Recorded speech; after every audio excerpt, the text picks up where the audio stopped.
ਸਤਿ ਸ਼੍ਰੀ ਅਕਾਲ। ਤੁਸੀਂ ਜੁੜੇ ਹੋਏ ਹੋ ਪੰਜਾਬੀ USA ਦੇ ਨਾਲ ਤੇ ਮੈਂ ਹਾਂ ਪ੍ਰਵੀਨ ਸ਼ਰਮਾ ਲੈ ਕੇ ਹਾਜ਼ਰ ਹਾਂ ਪ੍ਰੋਗਰਾਮ ਖਬਰ ਤੇ ਨਜ਼ਰ ਪ੍ਰੋਗਰਾਮ ਦੇ ਵਿੱਚ ਕੀ ਅਹਿਮ ਤੇ ਕੀ ਖਾਸ ਖਬਰਾਂ ਨੂੰ ਲੈ ਕੇ ਚਰਚਾ ਕਰਨ ਦੇ ਲਈ ਜੁੜ ਚੁੱਕੇ ਨੇ ਪੰਜਾਬ ਤੋਂ ਸੀਨੀਅਰ ਪੱਤਰਕਾਰ, ਉੱਘੇ ਲੇਖਕ ਤੇ ਸਰਗਰਮ ਸਮਾਜਿਕ ਕਾਰਕੁਨ ਦੀਪਕ ਸ਼ਰਮਾ ਚਨਾਰਥਲ ਜੀ। ਸ਼ਰਮਾ ਸਤਿ ਸ਼੍ਰੀ ਅਕਾਲ, ਸਵਾਗਤ ਹੈ ਜੀ। ਸਤਿ ਸ਼੍ਰੀ ਅਕਾਲ ਪ੍ਰਵੀਨ ਜੀ, ਸਾਰੇ ਦਰਸ਼ਕਾਂ ਨੂੰ ਸਰੋਤਿਆਂ ਨੂੰ ਪਿਆਰ ਭਰੀ ਸਤਿ ਸ਼੍ਰੀ ਅਕਾਲ। ਸਤਿ ਸ਼੍ਰੀ ਅਕਾਲ ਜੀ। ਪ੍ਰੋਗਰਾਮ ਦੇ ਵਿੱਚ ਅੱਗੇ ਵਧਣ ਤੋਂ ਪਹਿਲਾਂ ਧੰਨਵਾਦ ਕਰਦੇ ਚਲੀਏ ਸਪਾਂਸਰਸ ਦਾ, ਜਿਹੜੇ ਜ਼ਰੀਆ ਬਣਦੇ ਨੇ ਇਹਨਾਂ ਪ੍ਰੋਗਰਾਮਾਂ ਨੂੰ ਤੁਹਾਡੇ ਤੱਕ ਪਹੁੰਚਾਉਣ ਦੇ ਲਈ। ਖਾਲਸਾ ਇੰਸ਼ੋਰੈਂਸ ਏਜੰਸੀ ਵਾਲੇ, ਜਿਨ੍ਹਾਂ ਤੋਂ ਤੁਸੀਂ ਹਰ ਤਰੀਕੇ ਦੀ ਇੰਸ਼ੋਰੈਂਸ ਲੈ ਸਕਦੇ ਹੋ। ਇੰਸ਼ੋਰੈਂਸ ਬਾਰੇ ਪਤਾ ਕਰਨ ਦੇ ਲਈ ਇਹਨਾਂ ਦਾ ਨੰਬਰ ਹੈ 408-272-2500। ਇਹ 1992 ਤੋਂ ਲਗਾਤਾਰ ਇੰਸ਼ੋਰੈਂਸ ਬਿਜ਼ਨਸ ਦੇ ਵਿੱਚ ਸ਼ਾਨਦਾਰ ਸੇਵਾਵਾਂ ਦੇ ਰਹੇ ਨੇ ਤੇ ਅਮਰੀਕਾ ਭਰ ਦੇ ਵਿੱਚ ਇੰਸ਼ੋਰੈਂਸ ਕਰਦੇ ਨੇ।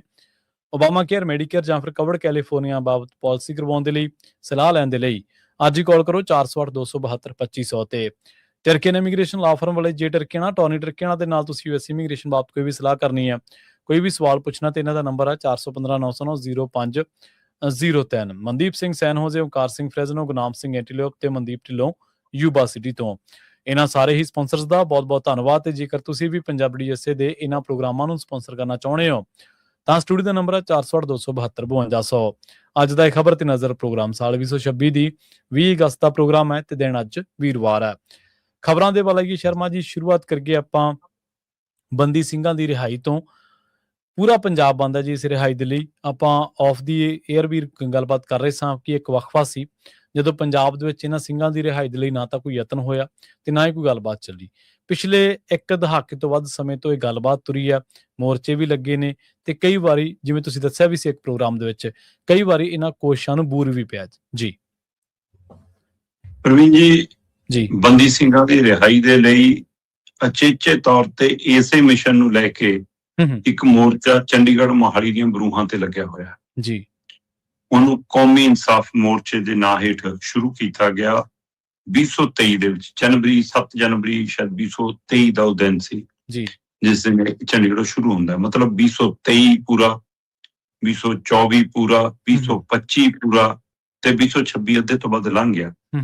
3.5 ਸਾਲਾਂ ਤੋਂ ਵੱਧ ਵਕਫਾ ਹੋ ਜਾਵੇ, ਕੋਈ ਅਧਿਕਾਰਤ ਮੋਰਚਾ ਲੱਗ ਕੇ ਕਿਸੇ ਮੰਗ ਦੇ ਲਈ, ਤੇ ਸਰਕਾਰਾਂ ਕਦੇ ਬੈਠ ਕੇ ਉਹਨਾਂ ਨਾਲ ਗੱਲ ਵੀ ਨਾ ਕਰਨ ਉਸ ਤਰੀਕੇ ਕਰਨ ਨਾਲ। ਸਹੀ। ਪਹਿਲਾਂ ਤਾਂ ਉਹਨਾਂ ਦੀ ਮੰਗ ਦੇ ਆਧਾਰ ਤੇ ਉਹਨਾਂ ਨਾਲ ਗੱਲ ਕਰੋ ਸੀ ਜੀ ਕਿ ਵੀ ਉਹ ਕਿਸ ਹੱਕੀ ਮੰਗਾਂ ਲਈ ਬੈਠੇ ਨੇ, ਕਿਉਂਕਿ ਉਹਨਾਂ ਦਾ ਆਧਾਰ ਕੋਈ ਤਰਸ ਦੇ ਆਧਾਰ ਤੇ ਨਹੀਂ ਹੈ। ਉਹਨਾਂ ਦਾ ਆਧਾਰ ਕਾਨੂੰਨੀ ਹੱਕ ਦੇ ਆਧਾਰ ਤੇ ਹੈ। ਸਹੀ। ਕਿ ਜਿਹੜਾ ਕਾਨੂੰਨੀ ਹੱਕ ਬਣਦਾ ਉਹਦੇ ਆਧਾਰ ਤੇ ਉਹਨਾਂ ਦੀ ਪੈਰੋਲ ਜਾਂ ਰਿਹਾਈ ਦਾ ਮਾਮਲਾ। ਹੁਣ ਤੁਸੀਂ ਜੇ ਉਸ ਆਧਾਰ ਤੇ ਵੀ ਨਹੀਂ ਗੱਲ ਕਰਦੇ ਤਾਂ ਆਮ ਲੋਕਾਂ ਦੇ ਆਧਾਰ ਤੇ ਗੱਲ ਕਰ ਲਓ, ਸੂਬੇ ਦੇ ਲੋਕਾਂ ਦੇ ਆਧਾਰ ਤੇ ਗੱਲ ਕਰ ਲਓ ਵੀ ਕਿ ਤੁਸੀਂ ਸੜਕ ਰੋਕੀ ਆ ਭਾਈ, ਲੋਕ ਔਖੇ ਹੁੰਦੇ ਨੇ, ਅਸਾਂ ਸੜਕ ਖਿਲਾਉਣੀ ਆ ਜੀ। ਕਿਸੇ ਆਧਾਰ ਤੇ ਤਾਂ ਜੋ ਉਹਨਾਂ ਦੀ ਗੱਲ ਤਾਂ ਸੁਣੋ ਜਿਹੜੇ ਸੜਕਾਂ ਤੇ ਆਏ ਨੇ। ਸਹੀ ਹੈ। ਠੀਕ ਹੈ, ਸ਼ੁਰੂ ਚ ਜਿਹੀ ਜੀ ਮੂਵਮੈਂਟ ਬਣੀ ਉਹੀ ਜਿਹਾ ਲਗਾਤਾਰ ਤਾਂ ਨਹੀਂ ਰਹੀ। ਇੱਕ ਵਾਰ ਤਾਂ ਇਹ ਲੱਗਿਆ ਸੀ ਕਿ ਦਿੱਲੀ ਅੰਦੋਲਨ ਵਾਂਗ ਇੱਥੇ ਵੀ ਟਰੈਕਟਰ ਟਰੈਲੀਆਂ ਆ ਗਈਆਂ, ਇੱਥੇ ਵੀ ਪਿੰਡਾਂ ਦੇ ਲੋਕ ਆ ਗਏ, ਸਾਰਾ ਕੁਛ ਆ ਗਿਆ। ਉਹ ਰੂਟੀਨ ਉਹੀ ਜਿਹਾ ਬਾਹਰ ਨਹੀਂ ਰਿਹਾ। ਇਹਦੇ ਪਿੱਛੇ ਸਾਰਿਆਂ ਨੂੰ ਮੰਥਨ ਦੀ ਲੋੜ ਹੈ ਕਿ ਕੀ ਲੀਡਰਸ਼ਿਪ ਦੀ ਕੋਈ ਕਮੀ ਸੀ, ਅਗਵਾਈ ਕਰਨ ਦੀਆਂ ਧਿਰਾਂ ਦੇ ਵਿੱਚ ਕੋਈ ਮਸਲਾ ਸੀ, ਜੋ ਵੀ ਸੀ, ਪਰ ਮੋਰਚਾ ਕਾਇਮ ਹੈ ਜੀ। ਤੇ ਜਿਉਂ-ਜਿਉਂ ਚੋਣਾਂ ਨੇੜੇ ਆ ਰਹੀਆਂ ਤਿਉਂ ਸਮਾਜਿਕ, ਰਾਜਨੀਤਿਕ, ਪੰਥਕ ਸਾਰੀਆਂ ਧਿਰਾਂ ਨੂੰ ਸਮਝ ਆਉਂਦੀ ਹੈ ਕਿ ਮੌਕਾ ਹੁੰਦਾ ਹੈ ਸਰਕਾਰ ਦੀ ਪੈੜ ਨੱਪਣ ਦਾ। ਇਹ ਮੌਕਾ ਹੁੰਦਾ ਹੈ ਸੰਘੀ ਤੋਂ ਫੜ ਕੇ ਸਰਕਾਰਾਂ ਤੋਂ ਕੁਝ ਗੱਲਾਂ ਮਨਾਉਣ ਦਾ। ਸੋ ਉਸੇ ਮੌਕੇ ਦੀ ਨਿਜਾਤ ਨੂੰ ਪਛਾਣਦਿਆਂ ਹੋਇਆਂ ਸੱਤਾ ਚਾਉਣ ਲਈ ਪੰਥਕ ਧਿਰਾਂ ਚੋਂ ਸਭ ਤੋਂ ਉਤਾਵਲੀ ਹੋ ਰਹੀ ਧਿਰ ਵਾਰਸ ਪੰਜਾਬ ਦੇ, ਉਹਨੇ ਚੰਡੀਗੜ੍ਹ ਪਿੰਡ ਦਾ ਰੁਖ ਕਰ ਲਿਆ ਜੀ। ਉਹ ਕਹਿੰਦੇ ਜੀ ਅਸੀਂ ਪ੍ਰਦਰਸ਼ਨ ਕਰਾਂਗੇ, ਅਸੀਂ ਮੁੱਖ ਮੰਤਰੀ ਦੇ ਘਰ ਤੱਕ ਜਾਵਾਂਗੇ ਜੀ। ਉਹ ਸਾਰਾ ਕੁਛ, ਚਾਹੇ ਬੇਸ਼ੱਕ ਉੱਥੇ ਟਕਰਾਅ ਵੀ ਹੋਇਆ ਕਿ ਕਹਿ ਕੇ ਕੁਛ ਲਿਆਏ ਹੋ ਤੇ ਘਰ ਕੁਛ ਰਹੇ ਹੋ। ਸਹੀ ਹੈ। ਪਰ ਉਹ ਸੁਨੇਹਾ ਪੈਨ ਪੰਜਾਬ ਤੋਂ ਬਾਹਰ ਕੇਂਦਰ ਸਰਕਾਰ ਤੱਕ ਗਿਆ ਕਿ ਵੀ ਪੰਜਾਬ ਦੇ ਵਿੱਚ ਬੰਦੀ ਸਿੰਘਾਂ ਦੀ, ਚਾਹੇ ਉਹਦੇ ਵਿੱਚੋਂ ਉਸ ਦਿਨ ਜ਼ਿਆਦਾ ਉਹ ਅੰਮ੍ਰਿਤਪਾਲ ਦੀ ਗੱਲ ਵੱਧ ਕਰਦੇ ਰਹੇ, ਪਰ ਫਿਰ ਵੀ ਮਤਲਬ ਕਿ ਜਗਤਾਰ ਸਿੰਘ ਹਵਾਰਾ, ਤਾਰਾ ਭਿਓਰਾ, ਇੱਥੋਂ ਤੱਕ ਕਿ ਬਲਵੰਤ ਸਿੰਘ ਰਾਜੋਆਣਾ ਦੀ ਫਾਂਸੀ ਦਾ ਮਾਮਲਾ, ਪ੍ਰੋਫੈਸਰ ਦਵਿੰਦਰਪਾਲ ਭੁੱਲਰ ਦਾ ਮਾਮਲਾ ਤੇ ਹੋਰ ਕਿੰਨੇ ਹੀ ਬੰਦੀ ਸਿੰਘਾਂ ਦੇ ਮਾਮਲੇ ਉਹ ਉਜਾਗਰ ਹੋਏ ਤੇ ਉਹਦੇ ਵਿੱਚ ਅੰਮ੍ਰਿਤਪਾਲ ਤੇ ਉਹਦੇ ਵੀ ਸਾਰਾ ਚਰਚਾ ਹੋਈ ਜੀ। ਪਰ ਗੱਲ ਤੁਰ ਪਈ ਜੀ। ਗੱਲ ਤੁਰਨ ਦੇ ਦਰਮਿਆਨ SGPC ਨੂੰ ਲੱਗਿਆ ਕਿ ਸਾਨੂੰ ਇਹ ਲੋਕ ਭੁੱਲ ਜਾਣ। ਉਹ ਆਪਣੇ ਤਰੀਕੇ ਨਾਲ ਚਿੱਤ ਕਰਨ ਲੱਗੇ ਕਿ ਅਸੀਂ ਇੰਨੇ ਲੱਖ ਦਸਤਖਤ ਮੁਹਿੰਮ ਕਰਾਈ ਜੀ, ਪਰ ਕਦੇ ਵੀ ਚਲੋ ਦਿੱਲੀ ਤੱਕ ਉਹਨਾਂ ਦੀ ਪਹੁੰਚ ਅਪਰੋਚ ਉਵੇਂ ਨਹੀਂ ਰਹੀ, ਜਾਂ ਹੁਣ ਅਣਦੇਖੀ ਉਹਨਾਂ ਦੀ ਹੁੰਦੀ ਹੈ। ਪਰ ਉਹਨਾਂ ਨੇ ਵੀ ਕਿਹਾ ਵੀ ਅਸੀਂ ਵੀ ਕੋਸ਼ਿਸ਼ਾਂ ਕੀਤੀਆਂ। ਤੇ ਇੱਧਰ ਕੌਮੀ ਇਨਸਾਫ ਮੋਰਚੇ ਨੂੰ ਲੱਗਾ ਕਿ ਬਈ ਕਿਤੇ ਸਾਡਾ ਬਿਲਕੁਲ ਹੀ ਸਾਈਡ ਤੇ ਨਾ ਰਹਿ ਜਾਈਏ, ਅਸੀਂ ਸ਼ੁਰੂ ਕੀਤੀ ਮੁਹਿੰਮ ਹੈ ਤੇ ਇਹਦਾ ਰਾਜਨੀਤਿਕ ਫਾਇਦਾ ਕੋਈ ਹੋਰ ਨਾ ਚੁੱਕਣ, ਇਸ ਲਈ ਉਹਨਾਂ ਨੇ ਕਾਲ ਦਿੱਤੀ। ਸਹੀ ਹੈ। ਤੇ ਜਦੋਂ ਉਹਨਾਂ ਨੇ ਕਾਲ ਦਿੱਤੀ 15 ਤਰੀਕ ਦੀ, 15 ਅਗਸਤ ਆਜ਼ਾਦੀ ਦਿਹਾੜੇ ਦੀ, ਕਿ ਅਸੀਂ ਰਾਜਪਾਲ ਦੇ ਘਰ ਤੱਕ ਜਾਵਾਂਗੇ, ਤੇ ਫਿਰ ਉਹ ਧਿਰਾਂ ਜਿਹੜੀਆਂ ਸਰਕਾਰ ਨੂੰ ਘੇਰਨ ਆਉਂਦੀਆਂ ਸੀ, ਉਹਨਾਂ ਨੂੰ ਲੱਗਦਾ ਸੀ ਕਿ ਜੇ ਅਸੀਂ ਇਹਦੇ ਵਿੱਚ ਨਾ ਗਈਆਂ ਤਾਂ ਅਸੀਂ ਕਰ ਜਾਾਂਗੀਆਂ, ਕਿ ਸਾਨੂੰ ਇਸ ਪਲੇਟਫਾਰਮ ਤੇ ਦੇਖਣਾ ਪਊਗਾ, ਅਸੀਂ ਤਾਂ ਆਪਣਾ ਬੇਸ ਹੀ ਇੱਥੋਂ ਲੈ ਕੇ ਤੁਰੇ ਕਿ ਜੀ ਬੰਦੀ ਸਿੰਘਾਂ ਦੀ ਰਿਹਾਈ ਹੈ, ਕੌਮ ਦੀ ਚੜ੍ਹਦੀ ਕਲਾ, ਤੇ ਇਸ ਲਈ ਫਿਰ ਉਹ ਕਹਿੰਦੇ ਅਸੀਂ ਆ ਰਹੇ ਹਾਂ। ਹੁਣ ਜਦੋਂ ਉਹ ਆਏ ਤੇ ਫਿਰ ਕਈ ਸਾਡੀਆਂ ਧਿਰਾਂ ਉਹ ਨੇ ਜਿਨ੍ਹਾਂ ਨੇ ਹਰ ਧਰਨੇ ਪ੍ਰਦਰਸ਼ਨ 'ਚ ਜਾਣਾ ਹੀ ਹੁੰਦਾ, ਫਿਰ ਉਹਨੂੰ ਲੱਗਿਆ ਕਿ ਅਸੀਂ ਕਿਵੇਂ ਪਿੱਛੇ ਰਹਿ ਜਾਈਏ, ਅਸੀਂ ਵੀ ਆਈਏ। ਸੋ ਚਾਹੇ ਪੰਥ ਨਾਲ ਵਾਬਸਤਾ ਸੀ ਚਾਹੇ ਨਹੀਂ ਸੀ, ਪਰ ਪੰਜਾਬ ਨਾਲ ਵਾਬਸਤਾ ਸੀ, ਪੰਜਾਬ ਦੀ ਰਾਜਨੀਤੀ ਨਾਲ ਵਾਬਸਤਾ ਸੀ, ਉਹ ਸਾਰੀਆਂ ਧਿਰਾਂ 15 ਤਰੀਕ ਨੂੰ ਚੰਡੀਗੜ੍ਹ ਵੱਲ ਨੂੰ ਮੂੰਹ ਕਰਕੇ ਤੁਰੀਆਂ। ਪੁਲਿਸ ਨੇ ਪਿਛਲੇ ਧਰਨੇ ਦੇ ਮੁਕਾਬਲੇ ਬੈਰੀਕੇਟਿੰਗ ਵੱਧ ਕਰਤੀ, ਬਿਲਡਿੰਗ ਕਰਤੀਆਂ, ਸਾਰਾ ਕੁਝ ਕਰਤਾ, ਰੋਕ ਰਕਾਈ ਹੋ ਗਈ, ਅਥਰੂ ਗੈਸ ਦੇ ਗੋਲੇ ਪਾਣੀ ਦੀਆਂ ਵਿਛਾੜਾਂ ਹੋ ਗਈਆਂ, ਤੇ ਉਲਟਾ ਪਰਚੇ ਵੀ ਹੋ ਗਏ। ਹੁਣ ਜਦੋਂ ਤੁਸੀਂ 8 ਤੋਂ ਵੱਧ ਗ੍ਰਿਫਤਾਰੀਆਂ ਪਾਤੀਆਂ, ਦਰਜਨਾਂ ਤੇ ਪਰਚੇ ਕਰਤੇ, 4 FIR ਹੋ ਗਈਆਂ, ਤੇ ਉਹ 'ਚ ਕਈਆਂ ਦੇ ਨਾਮ ਆ ਗਏ, ਤੇ ਇਸ ਨੂੰ ਲੈ ਕੇ ਕੌਮੀ ਇਨਸਾਫ ਮੋਰਚੇ ਤੇ ਹੋਰ ਪੰਥਕ ਧਿਰਾਂ ਦੀ ਰਾਏ ਤੋਂ ਬਾਅਦ ਤੈਅ ਕੀਤਾ ਕਿ ਵੀ ਆਪਾਂ ਇੱਕ ਵੱਡਾ ਪ੍ਰਦਰਸ਼ਨ ਕਰੀਏ, ਜਿਸ 'ਚ ਪੰਜਾਬ ਬੰਦ ਦੀ ਕਾਲ ਦਈਏ, ਤਾਂ ਕਿ ਬੰਦੀ ਸਿੰਘਾਂ ਦੀ ਰਿਹਾਈ ਦੇ ਨਾਲ ਨਾਲ ਇਹ FIR ਵਾਲੇ ਮਾਮਲਿਆਂ ਦੇ ਉੱਤੇ ਰੋਸ ਪ੍ਰਗਟਾਇਆ ਜਾ ਸਕੇ। ਠੀਕ ਹੈ ਜੀ। ਉਸ ਨੂੰ ਲੈ ਕੇ ਅੱਜ 21 ਅਗਸਤ 2026 ਦਿਨ ਸ਼ੁੱਕਰਵਾਰ ਨੂੰ ਪੰਜਾਬ ਬੰਦ ਦੀ ਕਾਲ ਦਿੱਤੀ ਗਈ। ਇਸ ਸਮੇਂ ਜਦੋਂ ਆਪਾਂ ਇਹ ਪ੍ਰੋਗਰਾਮ ਆਪਣੇ ਦਰਸ਼ਕਾਂ ਲਈ ਰਿਕਾਰਡ ਕਰ ਰਹੇ ਹਾਂ ਜਾਂ ਉਹਨਾਂ ਦੇ ਸਾਹਮਣੇ ਪੇਸ਼ ਕਰ ਰਹੇ ਹਾਂ, ਤਦ ਪੰਜਾਬ ਦੇ ਵਿੱਚ ਬੰਦ ਦੀ ਪ੍ਰਕਿਰਿਆ ਸ਼ੁਰੂ ਹੋ ਗਈ ਹੈ। ਸਾਡੇ ਭਾਰਤੀ ਸਮੇਂ ਅਨੁਸਾਰ ਸਵੇਰੇ 7 ਵਜੇ ਤੋਂ ਲੈ ਕੇ ਦੁਪਹਿਰ ਦੇ 2 ਵਜੇ ਤੱਕ ਇਹ ਪੂਰਨ ਬੰਦ ਤੋਂ ਭਾਵ ਬਾਜ਼ਾਰ ਸਾਰੇ ਬੰਦ ਰਹਿਣਗੇ। ਜੀ। ਬੇਸ਼ੱਕ ਸਰਕਾਰ ਦਮ ਭਰਦੀ ਹੈ ਕਿ ਅਸੀਂ ਸਕੂਲਾਂ ਨੂੰ ਬੰਦ ਨਹੀਂ ਕਰ ਰਹੇ, ਪਰ ਸਕੂਲ ਲਗਭਗ ਬੰਦ ਵਰਗੀ ਸਥਿਤੀ 'ਚ ਨੇ। ਜੀ। ਪ੍ਰਾਈਵੇਟ ਸਕੂਲ ਤਾਂ ਚੰਡੀਗੜ੍ਹ ਤੱਕ ਦੇ ਬੰਦ ਹੋਣ ਦੇ ਹੁਕਮ ਖੁਦ ਡੀਓ ਵੱਲੋਂ ਦੇ ਦਿੱਤੇ ਗਏ ਨੇ। ਚੰਡੀਗੜ੍ਹ ਦੇ ਸਾਰੇ ਪ੍ਰਾਈਵੇਟ ਸਕੂਲ ਲਗਭਗ ਬੰਦ ਨੇ, ਕਾਲਜਾਂ ਦੇ ਵਿੱਚ ਬੰਦ ਨੇ। ਪ੍ਰਾਈਵੇਟ ਕੰਪਨੀਆਂ, ਦਫ਼ਤਰ ਆਨਲਾਈਨ ਕੰਮ ਕਰਨ ਵਾਲੀ ਪ੍ਰਕਿਰਿਆ ਬਾਰੇ ਸੋਚ ਰਹੀਆਂ ਨੇ, ਤੇ ਇਹ ਸਾਰੀ ਪ੍ਰਕਿਰਿਆ ਦੇ ਵਿੱਚ ਬੱਸਾਂ, ਸੜਕਾਂ, ਰੇਲ ਗੱਡੀਆਂ, ਇਹਨਾਂ ਦੇ ਉੱਤੇ ਵੀ ਟ੍ਰੈਫਿਕ ਰੋਕਣ ਦੀ, ਸਾਰਾ ਕੁਝ ਬੰਦ ਕਰਨ ਦੀ ਕਵਾਇਦ ਦਾ ਨਾਅਰਾ ਦਿੱਤਾ ਗਿਆ। ਸੋ ਉਹ ਪ੍ਰਕਿਰਿਆ ਵੱਲ ਨੂੰ ਵਧਿਆ ਜਾ ਰਿਹਾ। 9 ਵਜੇ ਜਾ ਕੇ ਇਹ ਪ੍ਰਕਿਰਿਆ ਅਮਲੀ ਰੂਪ 'ਚ ਲਾਗੂ ਹੋ ਜਾਂਦੀ ਹੁੰਦੀ ਹੈ। ਚਾਹੇ 7 ਵਜੇ ਦਾ ਟਾਈਮ ਹੈ, 2 ਘੰਟੇ ਤੱਕ ਲੋਕ ਮਾੜਾ ਮੋਟਾ ਦੁੱਧ ਜੋ ਖਰੀਦਣਾ, ਚਾਹ ਚੀਨੀ, ਉਹ ਖਰੀਦ ਕੇ ਚਲੋ ਆਪਾਂ ਆਪਣੇ ਘਰਾਂ 'ਚ ਮਾੜਾ ਮੋਟਾ ਬੈਠਣ ਜੋਗੇ ਹੋ ਜਾਂਦੇ ਨੇ, ਬਾਕੀ ਕੰਮ ਹੁੰਦਾ ਰਹੂਗਾ ਵੀ। ਸੋ ਇਸ ਲਈ 9 ਵਜੇ ਤੋਂ ਲੈ ਕੇ 2 ਵਜੇ ਤੱਕ ਇਹ ਪੂਰੀ ਤਰ੍ਹਾਂ ਪ੍ਰਭਾਵਿਤ ਰਹੂਗਾ। ਬੇਸ਼ੱਕ ਕੌਮੀ ਇਨਸਾਫ ਮੋਰਚੇ ਦੇ ਆਗੂਆਂ ਨੇ ਇਹ ਸਪਸ਼ਟ ਰੂਪ 'ਚ ਕਿਹਾ ਵੀ ਕਿ ਅਸੀਂ ਪੂਰਨ ਬੰਦ ਕਰਨ ਜਾ ਰਹੇ ਹਾਂ, ਪਰ ਐਮਰਜੈਂਸੀ ਸਰਵਿਸ ਕੋਈ ਨਹੀਂ ਰੋਕਾਂਗੇ। ਠੀਕ ਹੈ। ਹਸਪਤਾਲ ਬੰਦ ਨਹੀਂ ਹੋਣਗੇ, ਦਵਾਈਆਂ ਦੀਆਂ ਦੁਕਾਨਾਂ ਬੰਦ ਨਹੀਂ ਹੋਣਗੀਆਂ, ਮਰੀਜ਼ ਦੀ ਐਂਬੂਲੈਂਸ ਨਹੀਂ ਰੋਕੀ ਜਾਊਗੀ, ਪੇਪਰ ਦੇਣ ਜਾਣ ਵਾਲੇ ਜਵਾਕਾਂ ਨੂੰ ਸਹੀ ਦਿਖਾ ਕੇ ਜਾਣ ਤਾਂ ਨਹੀਂ ਰੋਕਿਆ ਜਾਊਗਾ, ਵਿਆਹ ਵਾਲੀਆਂ ਬਰਾਤਾਂ ਲਾੜੇ ਨਹੀਂ ਰੋਕੇ ਜਾਣਗੇ, ਕਿਸੇ ਨੇ ਜਹਾਜ਼ੇ ਚੜ੍ਹਨਾ ਨਹੀਂ ਰੋਕਿਆ ਜਾਊਗਾ। ਇਹ ਉਹਨਾਂ ਦਾ ਮੁੱਢਲਾ ਫੈਸਲਾ ਹੈ। ਪਰ 2 ਪਹਿਲੂ ਹੁੰਦੇ ਨੇ। ਇੱਕ ਤਾਂ ਹੁੰਦਾ ਕਿ ਜਥੇਬੰਦੀ ਤਾਂ ਫੈਸਲਾ ਕਰ ਲੈਂਦੀ ਜਿਹਨੇ ਮੋਰਚਾ ਲਾਉਣਾ, ਜਿਹਨੇ ਧਰਨਾ ਲਾਉਣਾ, ਜਿਹਨੇ ਪ੍ਰਦਰਸ਼ਨ ਕਰਨਾ, ਪਰ ਪੁਲਿਸ ਹੀ ਰਾਹ ਰੋਕ ਲੈਂਦੀ। ਆਪਾਂ ਦਿੱਲੀ ਵਾਲੇ ਮਾਮਲੇ 'ਚ ਦੇਖਿਆ ਕਿ ਪੈਦਲ ਜਾਣ ਦੇ ਲਈ ਵੀ ਕਿਵੇਂ ਉਹ ਸਾਰਾ ਕੁਛ ਲਾਉਂਦੇ ਨੇ।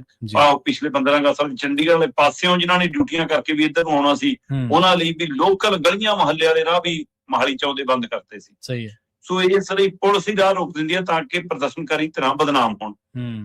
ਦੂਜਾ, ਕਈ ਵਾਰ ਜਥੇਬੰਦੀਆਂ ਦੇ ਆਗੂ ਮੁੱਢਲੇ ਲੀਡਰਸ਼ਿਪ ਫੈਸਲਾ ਲੈ ਲੈਂਦੇ ਨੇ, ਪਰ ਧਰਾਤਲ ਤੇ ਜਿਹਨਾਂ ਨੇ ਲਾਗੂ ਕਰਨਾ ਹੁੰਦਾ ਉਹ ਮੌਕੇ ਤੇ ਜਿਹੜੇ ਜਥੇਬੰਦੀ ਦੇ ਵਰਕਰ ਬਣ ਕੇ, ਸਮਰਥਕ ਬਣ ਕੇ, ਨੁਮਾਇੰਦੇ ਖੜੇ ਨੇ, ਘੜਮ ਚੌਧਰੀ ਬਣ ਜਾਂਦੇ ਨੇ। ਕਈ ਵਾਰ ਉੱਥੇ ਟਕਰਾਅ ਵਾਲੀ ਸਥਿਤੀ ਪੈਦਾ ਕਰ ਲੈਂਦੇ ਨੇ। ਉਹ ਕਹਿੰਦੇ ਨਾ, ਮਰੀਜ਼ ਹੋਵੇ ਤਾਂ ਹੋਵੇ, ਬਰਾਤ ਹੋਵੇ ਤਾਂ ਹੋਵੇ, ਉਦੋਂ ਵਿੱਚ ਮਰਾਠ ਨੂੰ ਲੱਗਦਾ ਰੀਲਾਂ ਬਣ ਰਹੀਆਂ ਨੇ, ਬਣਾ ਲਓ। ਉਹ ਕਈ ਵਾਰ ਟਕਰਾਅ ਵਾਲੀ ਸਥਿਤੀ ਹੋਰ ਤਰ੍ਹਾਂ ਦੀ ਬਣ ਜਾਂਦੀ ਹੈ। ਸੋ ਇਸ ਲਈ ਇਹ ਸਾਰੀਆਂ ਚੀਜ਼ਾਂ ਨੂੰ ਵੀ ਧਿਆਨ 'ਚ ਰੱਖਣਾ ਪਊਗਾ। ਪਰ ਇੱਕ ਗੱਲ ਸਪਸ਼ਟ ਹੈ ਕਿ ਚੋਣਾਂ ਨੇੜੇ ਹੋਣ ਕਰਕੇ ਜਗਤਾਰ ਸਿੰਘ ਹਵਾਰਾ ਵਾਲਾ ਮਾਮਲਾ ਉਹਨਾਂ ਦੀ ਮਾਤਾ ਵਾਲੇ ਹਵਾਲੇ ਨਾਲ, ਤੇ ਪੰਜਾਬ ਸਰਕਾਰ ਦੇ ਮਾਮਲੇ 'ਚ ਪੰਜਾਬ ਦੀਆਂ ਜੇਲ੍ਹਾਂ ਜਿਹੜੇ ਬੰਦ ਨੇ ਉਹਨਾਂ ਕਰਕੇ, ਤੇ ਕੇਂਦਰ ਮੂਹਰੇ ਜੇ ਪੰਜਾਬ 'ਚ ਰਾਜਨੀਤੀ ਕਰਨੀ ਆ ਤਾਂ ਕੇਂਦਰ ਮੂਹਰੇ, ਤੇ ਜਿਹੜੀਆਂ ਧਿਰਾਂ ਨੇ ਇਹਨਾਂ ਮੁੱਦਿਆਂ ਤੇ ਰਾਜਨੀਤੀ ਕਰਨੀ ਆ ਉਹਨਾਂ ਮੂਹਰੇ ਸੜਕ ਤੇ ਆਉਣ ਤੋਂ ਇਲਾਵਾ ਕੋਈ ਚਾਰਾ ਨਹੀਂ ਹੈਗਾ। ਇਸ ਲਈ ਇਹ ਮੁੱਦਾ ਇਸ ਸਮੇਂ ਪ੍ਰਮੁੱਖ ਮੁੱਦਿਆਂ 'ਚ, ਕੇਂਦਰ 'ਚ, ਏਜੰਡੇ 'ਚ ਹੈ, ਤੇ ਇਹਦੇ ਅਨੁਸਾਰ ਉਮੀਦ ਕਰ ਸਕਦੇ ਹਾਂ ਕਿ ਇਹਦਾ ਅਸਰ ਵੀ ਤੁਹਾਨੂੰ ਫਲ ਰੂਪ 'ਚ ਦਿਖੂਗਾ। ਜਗਤਾਰ ਸਿੰਘ ਹਵਾਲਾ ਦੀ ਪੈਰੋਲ ਦੇ ਪੂਰੇ ਅਸਾਰ ਨੇ ਕਿ ਉਹਨੂੰ 2 ਦਿਨ ਦੀ ਬਜਾਏ 5 ਦਿਨ ਦੀ ਦੇਖਣ ਵਾਲੀ ਗੱਲ ਹੈ ਕਿ ਅੱਜ ਚੱਲਦੇ ਅੰਦੋਲਨ ਦੇ ਦੌਰਾਨ ਕੋਈ ਸੁਨੇਹਾ ਆਉਂਦਾ ਹੈ ਜੀ ਕਿ ਤੋਂ ਬਾਅਦ ਆਉਂਦਾ ਜਾਂ ਹੋਰ ਵੱਡਾ ਕੋਈ ਪ੍ਰਦਰਸ਼ਨ ਅੰਦੋਲਨ ਕਰਨਾ ਪਊਗਾ। ਪਰ ਬੰਦੀ ਸਿੰਘਾਂ ਦੀ ਰਿਹਾਈ ਦੀ ਜੇ ਗੱਲ ਤੁਰੀ ਹੈ ਜਾਂ ਪੈਰੋਲ ਦੀ ਗੱਲ ਤੁਰੀ ਹੈ ਜੀ ਤਾਂ ਇਹਦੇ ਵੱਲ ਨੂੰ ਗੂਰ ਪੈਂਦਾ ਵੀ ਤੁਸੀਂ ਦੇਖੋਗੇ। ਜੀ ਬਿਲਕੁਲ। ਤੇ ਅਗਲੀ ਗੱਲ ਕਰੀਏ ਕਾਂਗਰਸੀਆਂ ਦੇ ਸੱਜਣ ਦੀ, ਕਹਿੰਦੇ ਇਨਸਾਨੀਅਤ ਦੇ ਕਾਂਗਰਸ ਦੇ ਸੱਜਣ ਸੀਗੇ ਪਰ ਇਨਸਾਨੀਅਤ ਦੇ ਦੁਸ਼ਮਣ ਤੁਰ ਗਏ ਜੀ।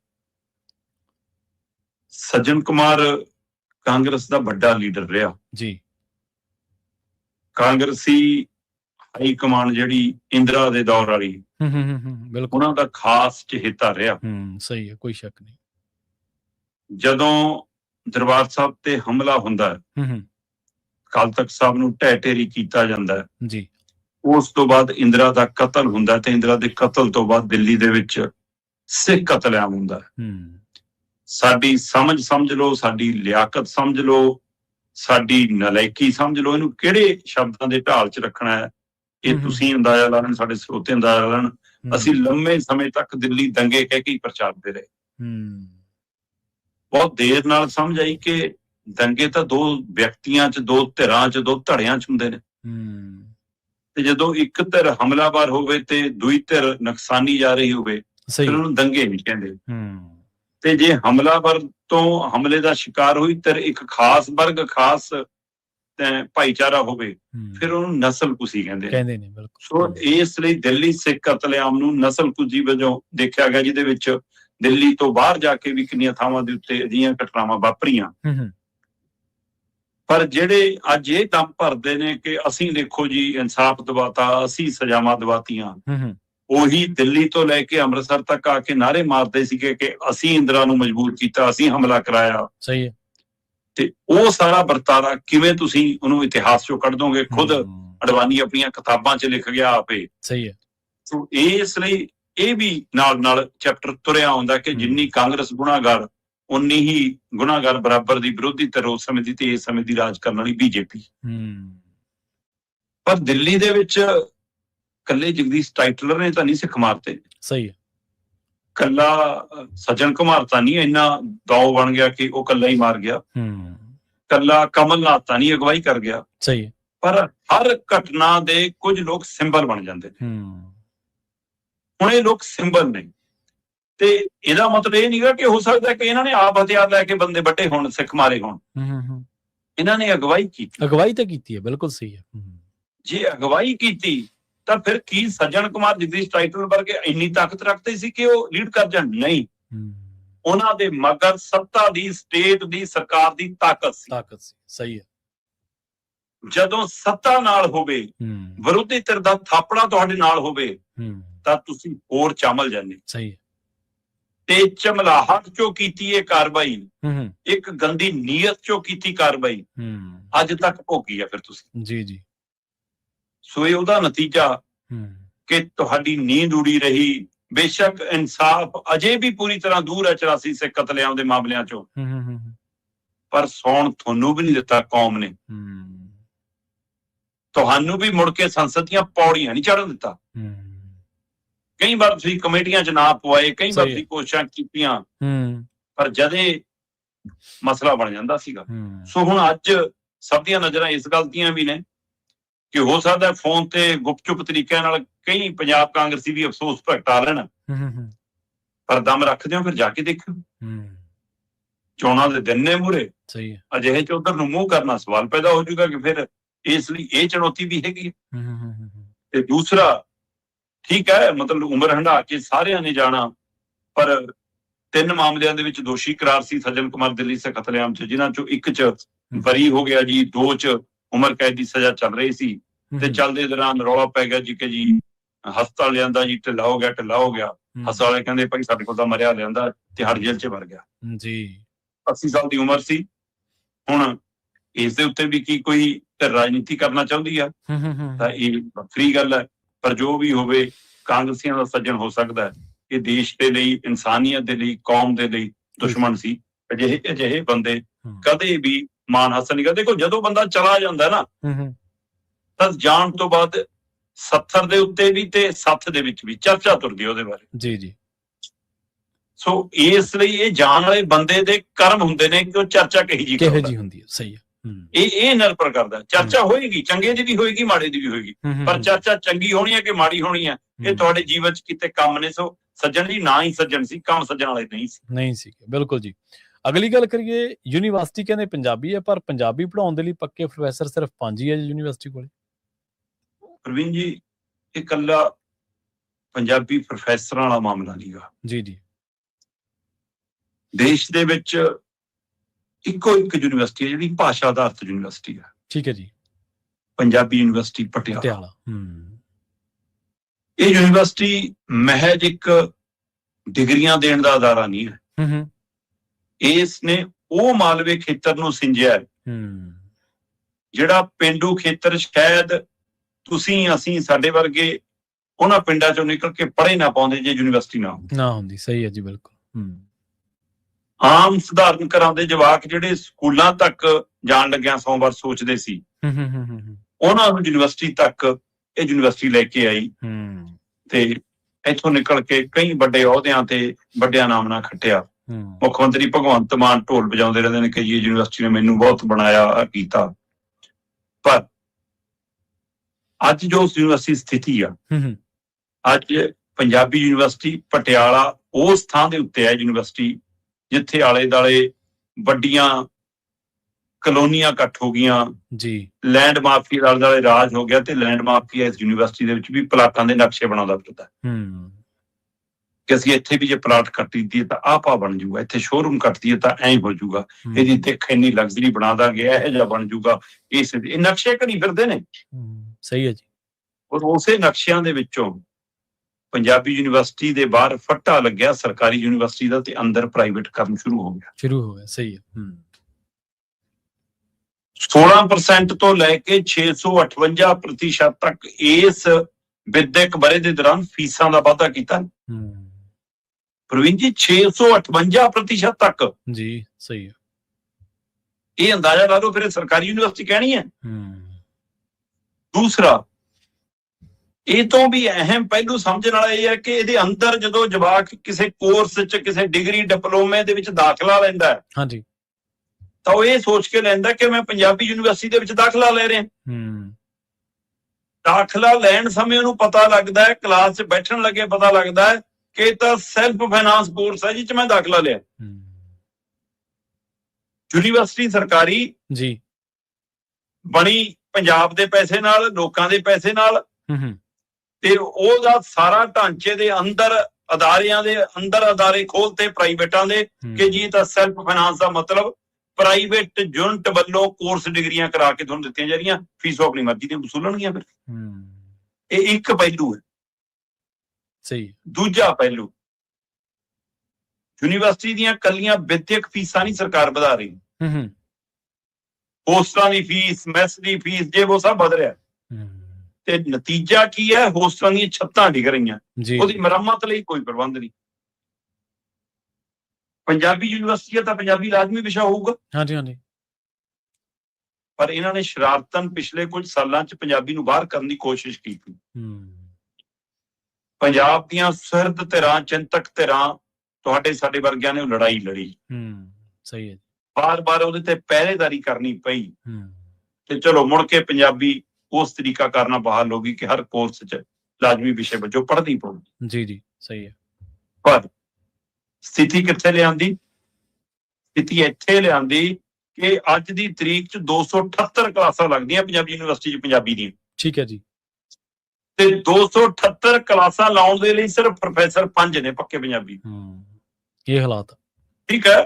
ਕਹਿੰਦੇ ਜੀ ਅਸੀਂ ਗੈਸਟ ਫੈਕਲਟੀ ਰਾਹੀਂ ਕੰਮ ਸਾਰ ਲੈਂਦੇ ਹਾਂ, ਅਸੀਂ ਜੀ ਸਰਚ ਸਕਾਲਰ ਰਾਹੀਂ ਕੰਮ ਸਾਰ ਲੈਂਦੇ ਹਾਂ। ਜਨਾਬ, ਪੰਜਾਬੀ ਯੂਨੀਵਰਸਿਟੀ ਹੋਵੇ ਤੇ 278 ਕਲਾਸਾਂ ਲੱਗਦੀਆਂ ਹੋਣ ਤੇ ਪੜ੍ਹਾਉਣ ਲਈ ਤੁਹਾਡੇ ਕੋਲ ਪ੍ਰੋਫੈਸਰ ਪੱਕੇ 5 ਹੋਣ ਤੇ ਫੀਸ ਵਾਧਾ ਤੁਸੀਂ 16% ਤੋਂ ਲੈ ਕੇ 600 ਮਤਲਬ ਕਿ 658% ਤੱਕ ਕਰੋ। ਇਹ ਕਿਉਂ ਜੀ? ਸਹੀ ਹੈ। ਕਹਿੰਦੇ ਜੀ ਬਜਟ ਨਹੀਂ ਪੂਰਾ ਪੈਂਦਾ ਜੀ। ਇਹ ਬਾਦਲਾਂ ਦੇ ਕਾਂਗਰਸੀਆਂ ਦੇ ਖੋਲੇ ਰਾਹ ਨੇ ਪ੍ਰਵੀਨ ਜੀ ਕਿ ਜਿਹੜਾ ਬੰਦਾ ਤੁਹਾਡੇ ਕੋਲ ਸਿਫਾਰਿਸ਼ ਲੈ ਕੇ ਆ ਗਿਆ ਕਿਤੇ ਹੋਰ ਨੇ ਫਿੱਟ ਬੈਠਦਾ, ਇੱਥੇ ਕੋਈ ਕੁਰਸੀ ਢਾ ਕੇ ਬਿਠਾ ਦਿਓ। ਸਹੀ ਆ। ਮਤਲਬ ਵਿਦਿਆਰਥੀਆਂ ਤੇ ਬੋਝ ਪਾਈ ਗਏ, ਤੁਸੀਂ ਬੇਲੋੜੇ ਇੱਥੇ ਭਰਤੀ ਹੈ ਤੇ ਜਿਹੜੀ ਭਰਤੀ ਦੀ ਲੋੜ ਆ ਉਹ ਹੈ ਨਹੀਂ ਗੇ, ਪੜਾਉਣ ਵਾਲੇ ਪ੍ਰੋਫੈਸਰ ਪੂਰੇ ਨਹੀਂ ਗਏ। ਸਹੀ ਹੈ ਜੀ।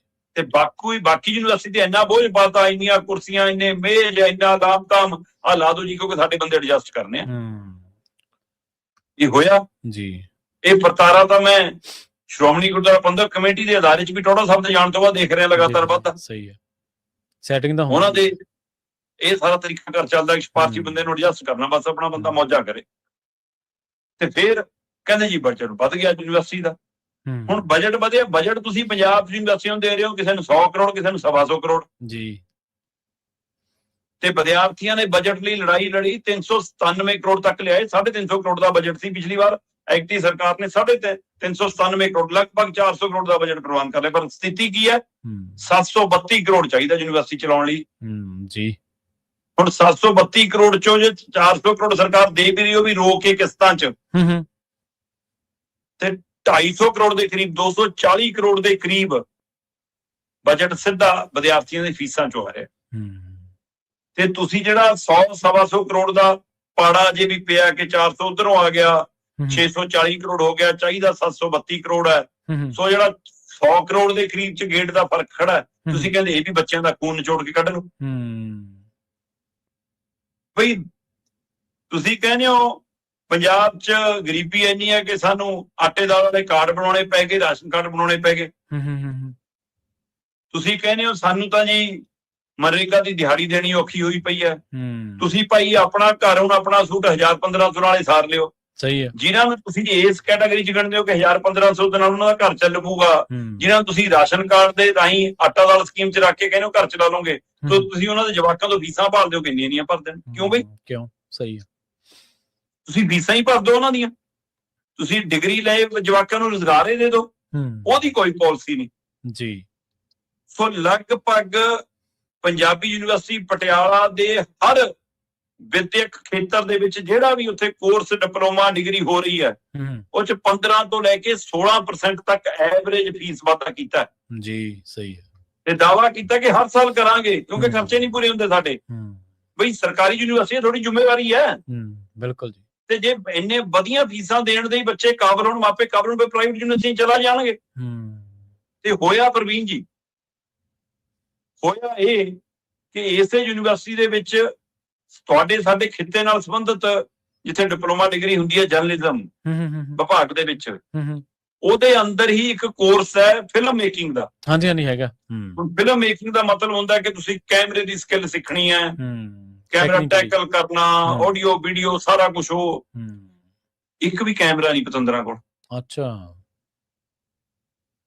ਫਿਲਮ ਮੇਕਿੰਗ ਦਾ ਕੋਰਸ ਹੈ, ਕੈਮਰਾ ਹੀ ਹੈ ਨਹੀਂ, ਕੈਮਰਾ ਕੋਈ ਨਹੀਂ। ਕੀ ਸੋਚਿਆ ਫੀਸ ਵਧਾਤੀ 658%। ਠੀਕ ਹੈ। 16,000 ਫੀਸ ਸੀ ਜਿਹੜੀ ਵਧਾ ਕੇ 1,23,000 ਤੋਂ ਉੱਪਰ ਕਰਤੀ।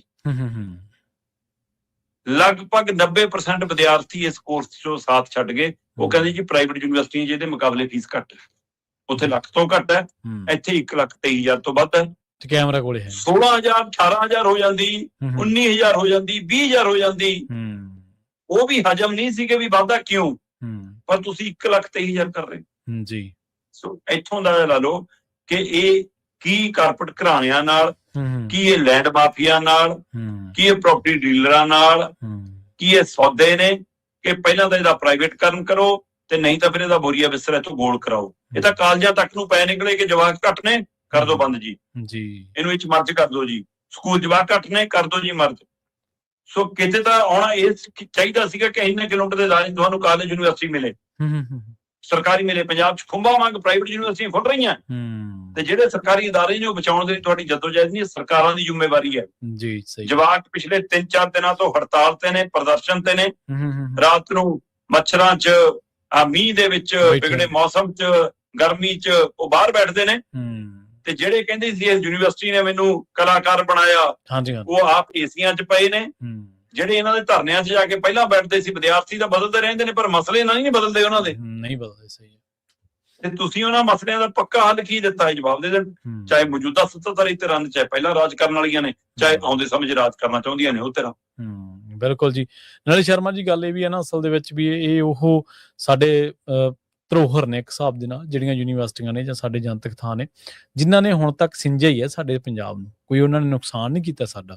ਇਹਦੇ ਮੁਕਾਬਲੇ ਆਪਾਂ ਇੱਕ ਦਿਨ ਚਰਚਾ ਵੀ ਕੀਤੀ ਸੀ ਨਾ ਵੀ ਚੰਡੀਗੜ੍ਹ ਯੂਨੀਵਰਸਿਟੀ ਘੜੂਆਂ ਕਿਵੇਂ ਕਾਮਯਾਬ ਹੋ ਗਈ। ਚੰਡੀਗੜ੍ਹ ਬਿਲਕੁਲ। ਯੂਨੀਵਰਸਿਟੀ ਜਿਹੜੀ ਪੰਜਾਬ ਯੂਨੀਵਰਸਿਟੀ ਚੰਡੀਗੜ੍ਹ ਆ ਉਹ ਫਲੋਪ ਹੋ ਰਹੀ ਆ, ਉਹਦੇ 'ਚ ਸੈਨੇਟ ਦੇ ਲਈ ਜੱਦੋਜਹਿਦ ਚੱਲਦੀ ਆ, ਆਪਾਂ ਦੇਖਿਆ ਕਿੰਨਾ ਸੰਘਰਸ਼ ਕਰਨਾ ਪੈਂਦਾ। ਪੰਜਾਬ ਯੂਨੀਵਰਸਿਟੀ ਘੜੂਆਂ ਵਾਲੀ ਜਿਹੜੀ ਹੈ ਚੰਡੀਗੜ੍ਹ ਯੂਨੀਵਰਸਿਟੀ ਦੇ ਨਾਮ ਤੇ ਸ਼ਾਇਦ ਉਹ ਕਾਮਯਾਬ ਹੋ ਗਈ, ਕਿਉਂਕਿ ਭੁਲੇਖਾ ਪਾਊ ਸੌਦਾ ਸਾਰਾ।